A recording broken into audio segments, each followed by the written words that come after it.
Todos nós, seres humanos, passamos por 5 estágios de desenvolvimento estrutural, psíquico, mental, inclusive físico, nos primeiros anos da nossa vida, desde a gestação até mais ou menos 6 anos de idade.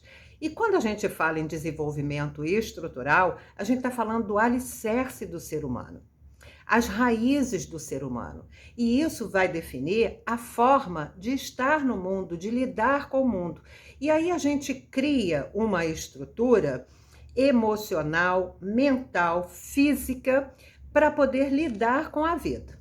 E para que essa estrutura aconteça, porque ela acontece para todos nós passamos por 5 fases onde experienciamos dores existenciais. Nossa, Laura, então a nossa estrutura é baseada em dores? Pois é baseada em dores existenciais. Por quê? Vamos pensar junto. Se nós estamos aqui, nascemos e vamos experienciando a vida, como é que a gente vai se desenvolver? Se fosse tudo lindo, maravilhoso, perfeito, nós estaríamos acomodados na situação. Então, o que acontece, na verdade, para que o desenvolvimento aconteça? A gente esbarra em pontos nevrálgicos, em pontos desafiadores, em experiências que nos demandam desenvolver recursos para atravessá-las, cada uma delas. E por isso, dores existenciais. Então, não tem nada de errado. A gente precisa derrubar essa ideia de que dor é um negócio terrível. Não, a dor não é terrível. O terrível é o sofrimento. E o que é sofrimento e como se diferencia da dor? O sofrimento é quando eu permaneço agarrada, apegada àquela dor. E a dor é apenas um estado, um momento, uma condição que, na medida em que a gente atravessa essa dor, a gente lida com ela, e para lidar com a dor só desenvolvendo recursos, a gente atravessa a dor e tá tudo bem. Agora, o que acontece normalmente é que essas dores existenciais deixam marcas e a gente fica rodando em torno delas em estado de sofrimento. Por quê? Porque a dor a gente não tem como evitar, mas o sofrimento é uma escolha. E aí, passando por esses 5 estágios de desenvolvimento estrutural, através da experiência com dores existenciais, nós vamos criando marcas em medidas diferentes dessa grande combinação dessas 5 dores existenciais.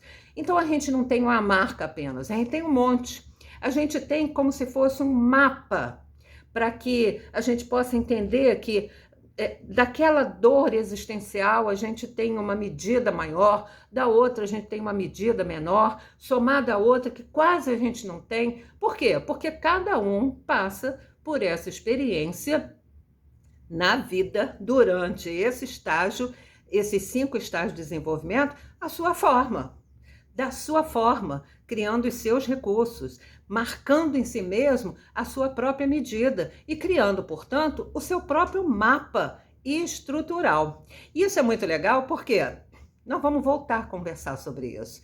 Porque quando eu tenho uma combinação de medidas diferentes, de marcas de dores existenciais, isso significa que eu tenho uma medida diferente de recursos existenciais. E o mais importante, que existe um conflito interno a partir dessas medidas diferentes. Só para te dar uma dica, eu termino a conversa e a gente depois retorna a ela.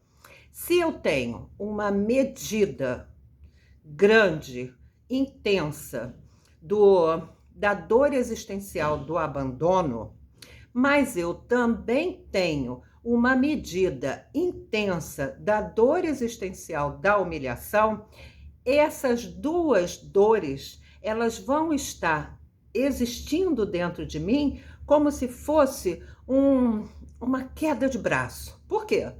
Porque qual é o recurso de quem passou pela dor existencial do abandono de uma forma muito intensa? Comunicação, conexão, falar, se colocar a boca no trombone.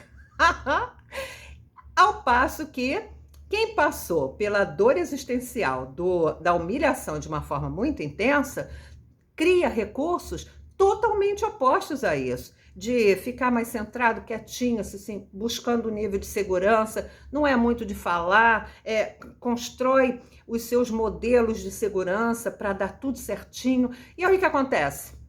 Como é que isso vai se expressar na nossa vida se a gente tiver essas duas forças com intensidades semelhantes? Tem hora que eu vou querer colocar a boca no trombone, eu vou querer estar com as pessoas, e tem hora que eu vou fechar a boca porque eu preciso me sentir segura. E essas duas forças vão estar brigando se eu estiver conectada com as dores existenciais. Mas quando eu saco quais são os recursos, eu posso estar no domínio da situação e passar a escolher. Neste momento, os recursos da minha oralidade são cabíveis e razoáveis para serem usados. Neste momento, os recursos da minha outra parte que me recolhe são cabíveis e razoáveis para serem aplicados na minha vida. E aí eu vou trilhando a minha vida, buscando da melhor forma a utilização integrada e harmonizada dos meus recursos existenciais. Por isso que é muito importante que a gente entenda isso e busque se conhecer a partir dessa referência também. Mas tem muita conversa sobre isso. Eu sei que o tema é profundo, mas vai refletindo sobre como isso afeta a sua vida, para depois a gente voltar e conversar mais. Eu fico por aqui. Beijo no coração.